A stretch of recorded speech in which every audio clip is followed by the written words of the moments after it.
Hello and welcome to Bahrain Now, your source of local initiatives, happenings, talents, and trends. I'm your host, Khalid Idris, here to walk you through our exciting lineup of segments and personalities from around Bahrain. So don't go away, we'll be right back.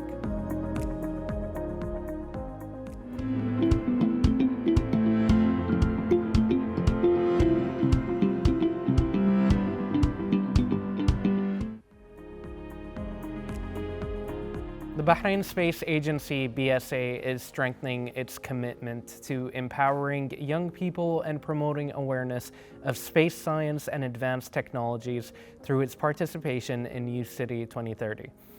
This year, the agency is taking part with its largest presence to date, offering 11 specialized training programs alongside an interactive booth featuring innovative activities designed to inspire curiosity, creativity, and scientific exploration among children and youth. And to talk more about that, we are pleased to be joined here at the studio by Senior Space Data Analyst at Bahrain Space Agency, Engineer Aisha Al-Jawdar, and Youth to Youth Space Program Trainee Donna El-Benna. Welcome, how are you both doing today?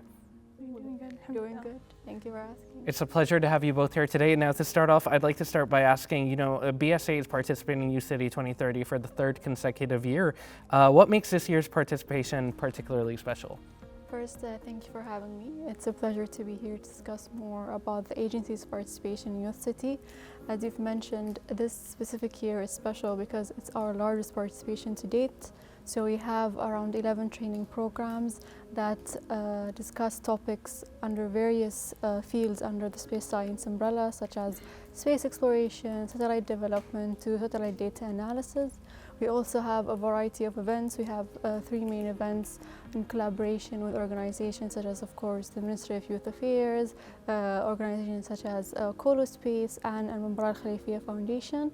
So we have a lot of events, a lot of programs, and a lot of these events and programs have been organized and have a lot of contribution from our youth-to-youth trainee program input. So it is from the youth to the youth. Wonderful. And now, more specifically, what can the visitors expect from the training programs and interactive activities? Yes, so these training programs, we have 11 training programs. These programs, they target to introduce the participants to different work fields or different skill sets related to work fields under the space science.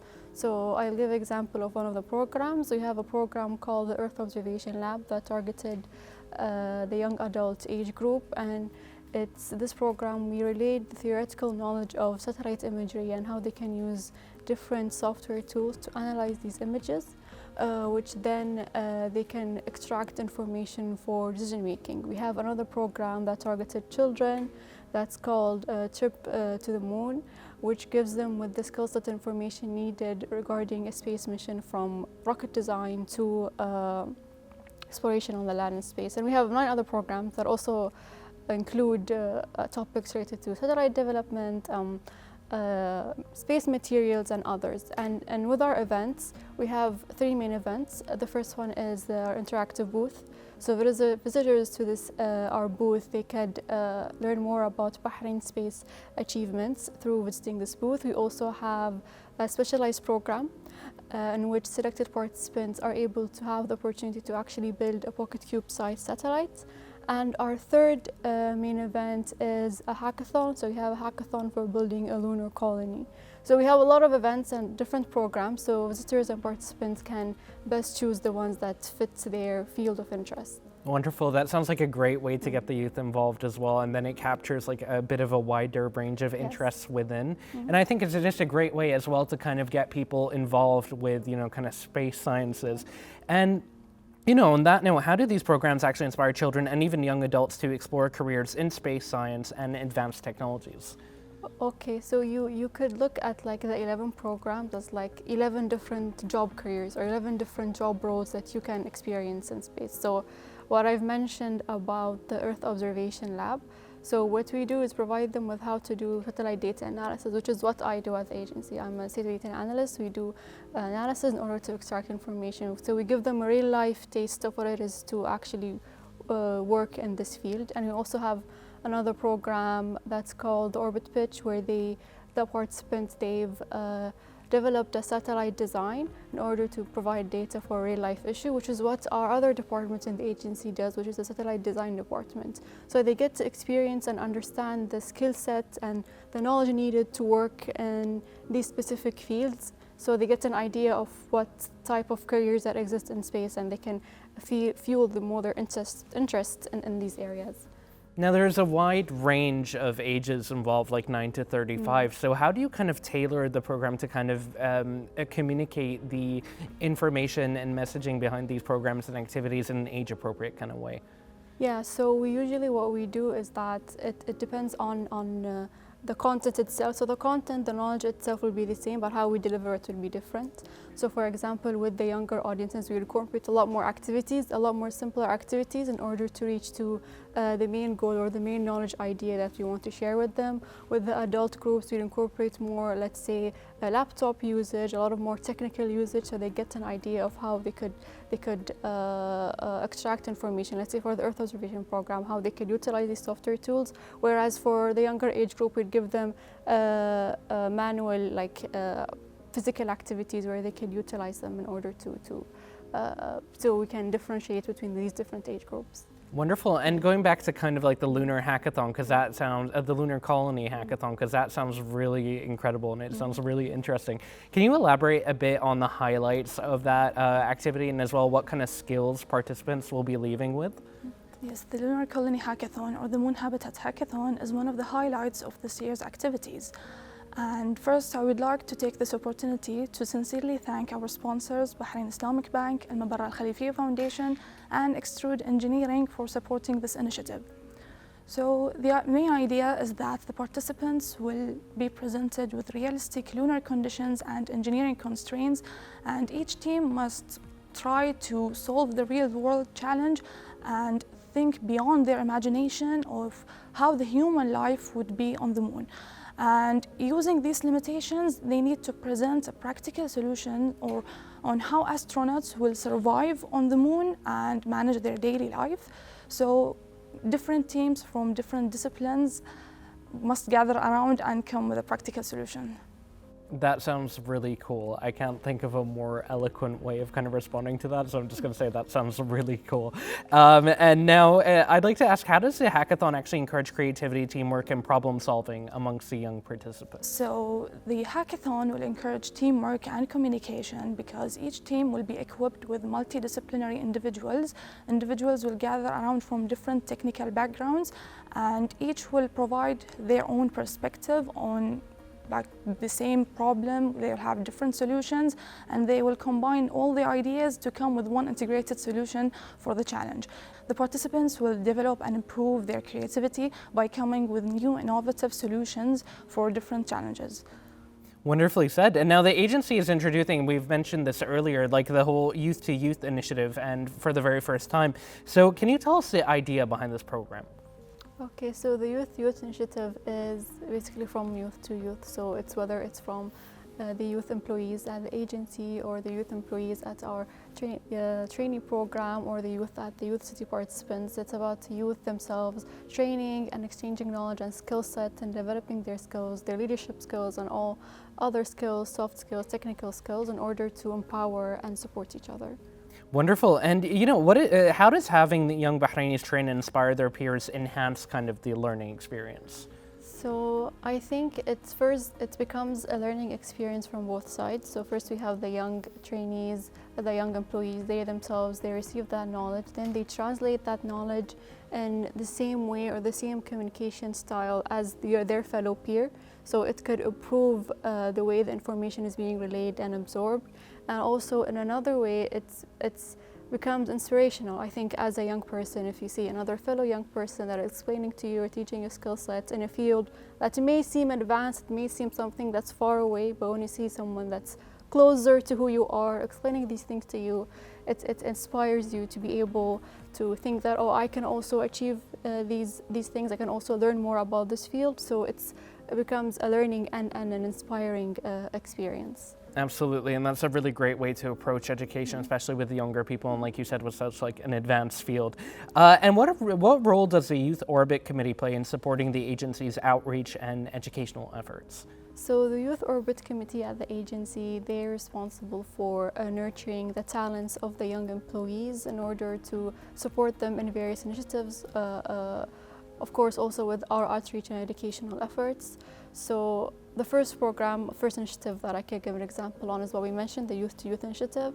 Another thing that we have is our skills bank database. So this skills bank is responsible for documenting all the technical and soft skills of the young employees, and in order to further foster these skills and see how they can be developed and whether it's internally at the agency or in order to utilize them and enhance them in our educational outreach efforts. And we're constantly developing various initiatives in order to ensure that we are translating the knowledge in space science across Bahrain, whether it's outside or inside the agency. And how important are partnerships with organizations such as, for example, like the Ministry of Youth Affairs, Temkeen, and the Khalifa bin Salman Al Khalifa Foundation in making these kinds of initiatives so successful? So our partnership with these esteemed organizations, of course, are very critical. They provide us with the platform in order to reach a wider audience in Bahrain to share our space science knowledge. They provide us with the administrative support to ensure all the smooth running and success of these programs. And of course, when we're talking about developing national capabilities, developing a national space sector, it's always critical to have the support and the collaborative efforts of various types of organizations from various sectors in order to ensure reachability and in order to ensure that we are developing capabilities on a national scale. So this is why the collaborations are very important.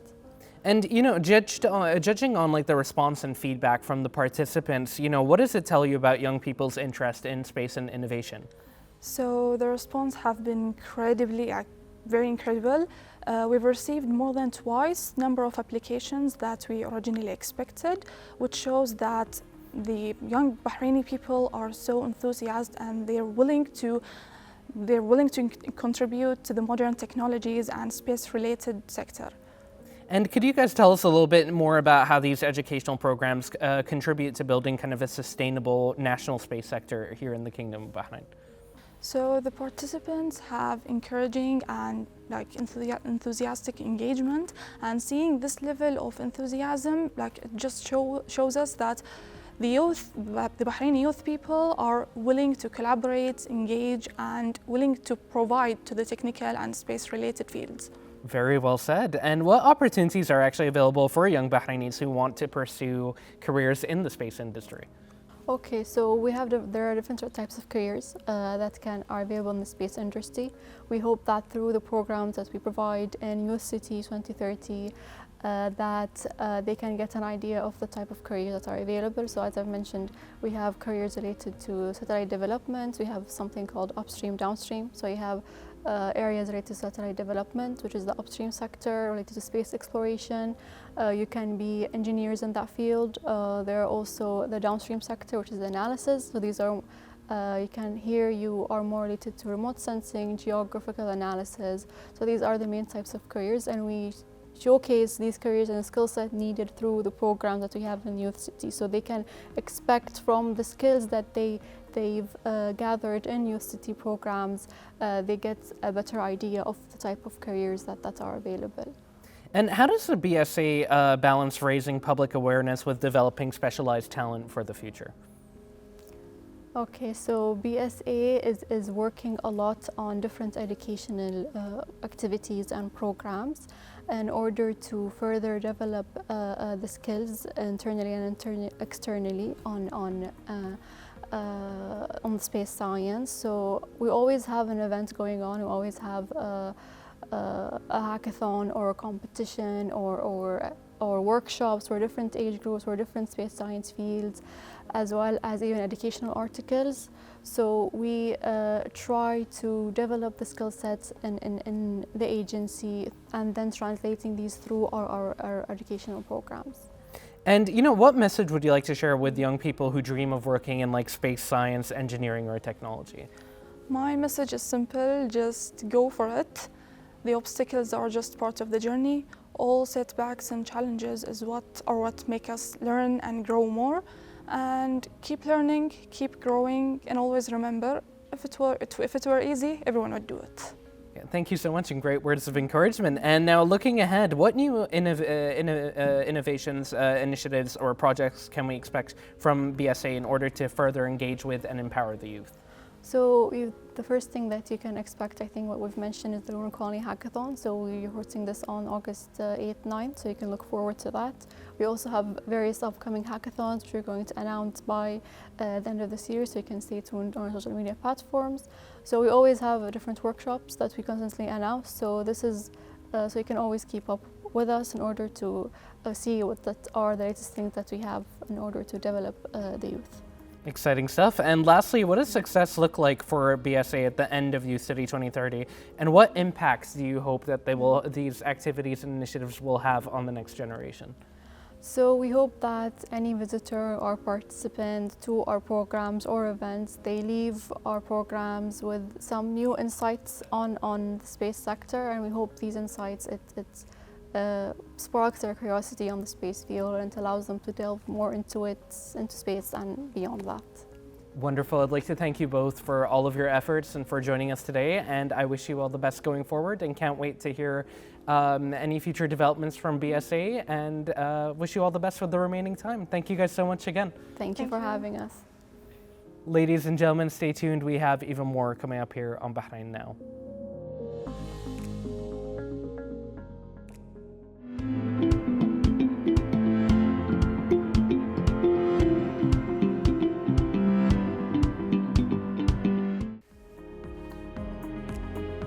Youth City 2030 continues to serve as one of Bahrain's leading national initiatives, dedicated to empowering young people through innovation, education, and practical learning.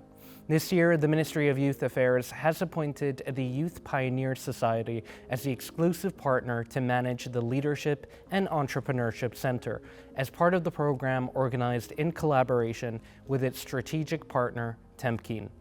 The partnership reflects the ministry's commitment to empowering youth organizations and drawing on their expertise to deliver high-quality programs that equip participants with leadership, entrepreneurship, and 21st century skills.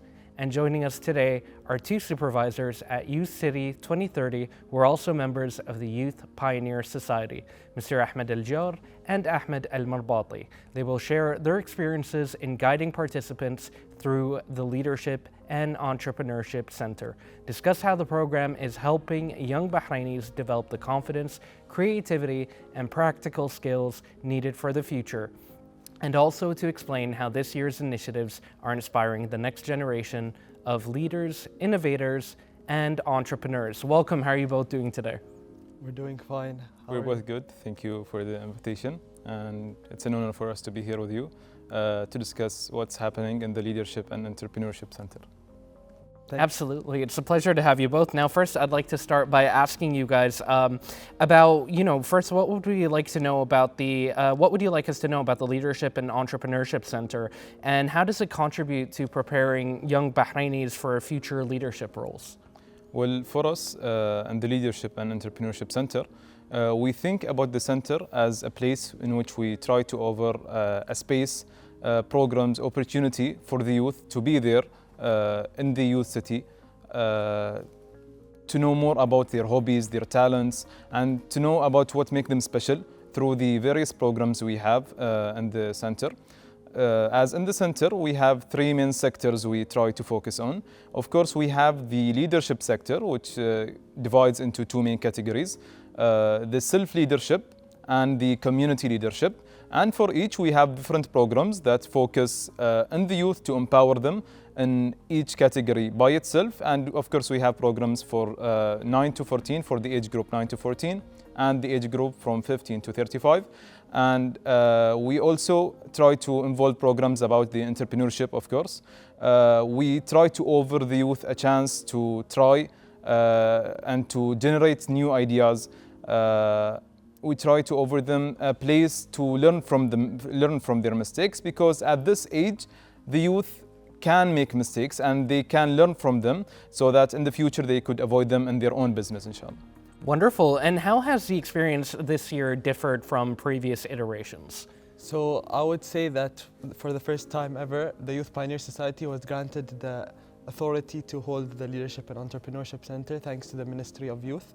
And through this, we were able to bring our experiences as members of the society and our experiences from the programs that we participated as part of the society into the actual center.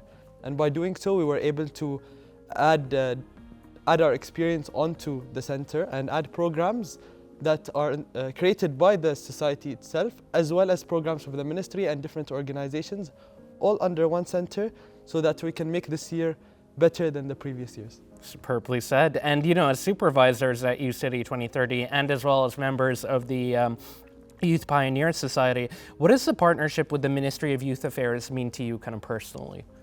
Well, being supervisors for a center at the Youth City is a huge responsibility, which we are proud to be given from both Ministry of Youth Affairs and from the Youth Pioneer Society.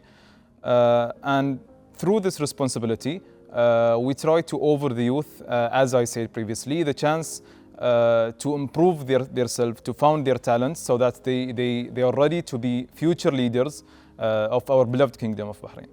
And what are some of the key kind of workshops or activities that participants can expect this year? Okay, so we have both for the younger age group and the older age group. For the younger age group, and I'll give you an example, it's the Junior Parliamentarian Program, and it's a program that we created as the Youth Pioneer Society, built upon the programs we've had previously. And the program is a partnership with the Shura Council, and we're able to create leadership, communication, and diplomatic skills in the youth from a young age, so that they can grow up to get used to this environment of leadership and entrepreneurship. As for the older age group, and an example would be Dinari, and it focuses on one of the pillars of our center, which is the financial awareness, and it helps them understand the value of a dollar, basically. So they understand how to actually spend the money in our economy, and they understand how the economy works, and they even play a money game at the end of the workshop, which helps them actually practically apply what they've learned throughout the workshop. Brilliant. And what are some of the qualities that you've witnessed in participants that kind of indicate that they'll be taking these experiences and turning them into real life, like leadership and entrepreneurial skills? Well, one of the most important things we have witnessed in the participants in both age groups is that they have a lot of power, they have a lot of energy, they keen to learn something new, they search for the new programs. Thankfully, we don't face difficulties in finding people to register. And this is a really great indication that hopefully the future of Bahrain is in safe hand as it is in this generation. Absolutely. And the ministry has entrusted the Youth Pioneer Society with managing the center. How does this reflect the importance of empowering youth organizations? The thing is, the Ministry of Youth granted us this authority, and they gave us the trust in the Youth Pioneer Society to hold this center. And through this, we were able to truly apply the lessons we've learned in the past through the centers and in each and every different initiative we have, even through our collaboration with different organizations to create the workshops in our center. So we tried our best to empower the youth to actually use their entrepreneurial and leadership skills in the future. Brilliant. And what role does teamwork and collaboration play in the actual activities at the Leadership and Entrepreneurship Center? Well, it's basically everything in our center. It's all about teamwork between us as supervisors and with our group of volunteers, or in the programs itself, because leadership is all about how you can manage working with a team. Because if you're a successful leader, you are a successful team member. And this is the thing which we try to deliver in the kind of programs we are hosting in our center, which is basically also one of the main pillars we try to have it in the programs we are hosting in the center itself.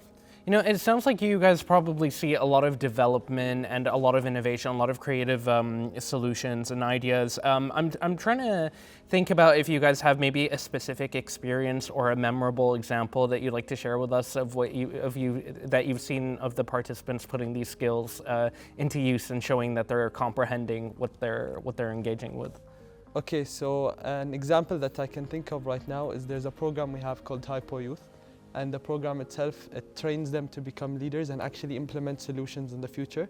So they've, I think, already visited the Shura and Nawab Council, and through this, or the Council of Representatives, and through this they were able to gain first-hand skills and understand from leaders today how they could apply their skills in the future. And towards the end of the program, they're going to create a project that helps improve the Bahrain's society. And for example, any challenge we face in a specific sector, they help to tackle this through their initiative or project that they create. And I've seen it in some of the participants this year. Wonderful. Now, personally, I'm not much of an entrepreneur. Business has never been kind of like my strong suit. So now I'm curious about how the center actually helps the young people understand the challenges as well as the opportunities that kind of come into launching a business. Well, we try to do this in the programs itself and the type of programs we try to host. Maybe my colleague Ahmed have told you an example of the programs, which is for the let's say the group from 15 to 35, which is Dinari program that has been launched by the Youth Pioneer Society itself. Another example I can think of is a program delivered by Injaz Bahrain, which is a financial park, in which in the program itself, the participants learn more about how to deal with money, how to start their own business. And at the end of the program, they will have a simulation at Injaz Bahrain, in which they try to yani, all the outcomes they got from the program, they try to deliver it in that final day itself. And the examples go on for both age groups, for the younger age group and for the 15 to 35 age group, which we try, as I said, to deliver those things. And, you know, we've spoken a little bit about the role of collaboration and teamwork. How does the support of Temkeen and the Ministry of Youth Affairs strengthen the impact of Youth City 2030? Actually, Temkeen has been a huge support, especially for the Leadership and Entrepreneurship Center, because as you know, Temkeen has various programs in different sectors that target the specific sector. And they have helped us through the Skills Bahrain, their collaboration with Skills Bahrain. And we actually have a few workshops throughout the Leadership and Entrepreneurship Center that Skills Bahrain came and actually gave a course to some of the participants. So it further improved the programs that the participants were participating in, because they would take around an hour of the workshop to give a workshop or a seminar about the skills that are needed in today's Bahrainese market. And Temkeen has made it even more helpful and aware for the youth of the skills that are needed in the future, and they help the participants hopefully reach a better stage in Bahrain and become our future leaders. And speaking of those skills, I mean, you know, I'm sure you're both aware the world is rapidly changing and it feels like every year there are even more developments and everything. What skills would you guys say are the most essential for young people looking to come into roles of entrepreneurship or leadership going forward? I think the main thing that most people don't do is start. Because if you start, there's a lot of lessons that can be learned throughout these experiences. Even if you don't win whatever competition you join, even if you aren't able to succeed with the first business idea you have, starting, or initiative, I guess is the word I'm looking for, is the first thing that leads to the success in the future. And that is something that our Leadership and Entrepreneurship Center creates, because we created programs for participants to join and actually create initiative and start participating in these programs, so that in the future they're finally able to create or reach whatever heights they want to achieve. Wonderful. And now, could you guys elaborate a bit on how the Leadership and Entrepreneurship Center prepares participants for the demands of working in the 21st century environment? Okay, so in the 21st century environment, there's a lot of different things happening. So we have the rapid change in technology and AI. So the center itself actually has different programs that fosters for the specific changes in the environment. So for example, we have workshops that involve the use of AI to the workshops, so that they become more aware of how to create a business, for example, throughout the rapid change in technology. So they can use AI while creating a business, which is what a lot of people are doing nowadays through different projects that we're seeing in Bahrain. And what kind of feedback have you guys received so far from the participants? Well, thankfully, within the first 3 weeks, we have done various programs, and we have got really good feedback from both parents for the younger participants and from the participant itself at the evening timing. Thankfully, this have been done due to the good quality programs that we have been receiving, and through checking with the program coordinators day by day with whatever needs they have, and with getting the feedback itself on the day of the program itself from the participant to seek whatever improvement we can do in the future days. And if I can just add on to my friend, a lot of the work that we do is also managing a group of volunteers. So we think of them like friends that help us throughout the center, manage the workshops and all of that. And a lot of the time, the trainers come to us, as well as the participants, and thank us for the volunteers that we have. They really appreciate their passion and the love that they bring into each class. Absolutely, that sounds like an incredible environment to be a part of. And how can the experiences gained at UCity 2030 inspire participants to contribute to Bahrain's national development and economic growth?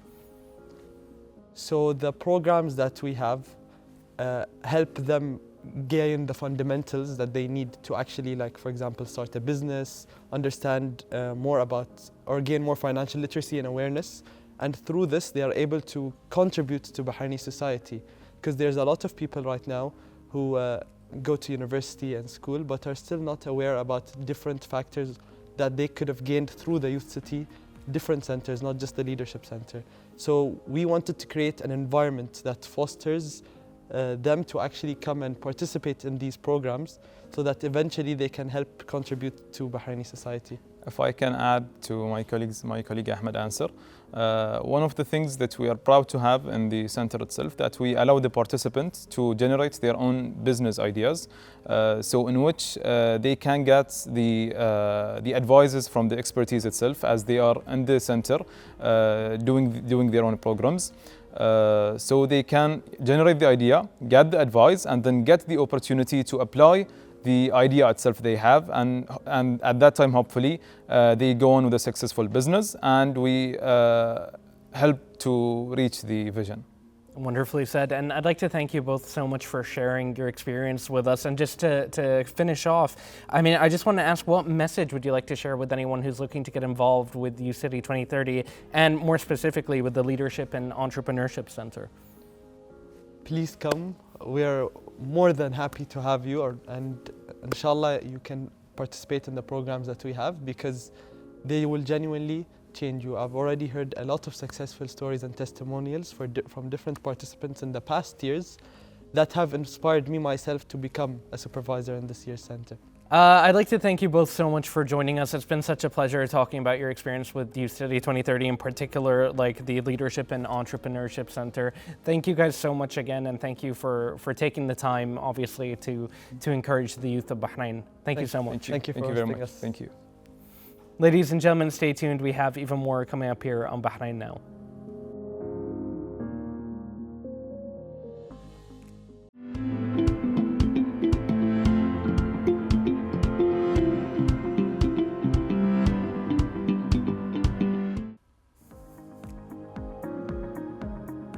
This brings us to the end of today's episode. As always, thank you for watching, and you can always reach out to us on our social media accounts shown below. We love to hear from you. Until then, this has been Khalid Hijris. Good night and God bless.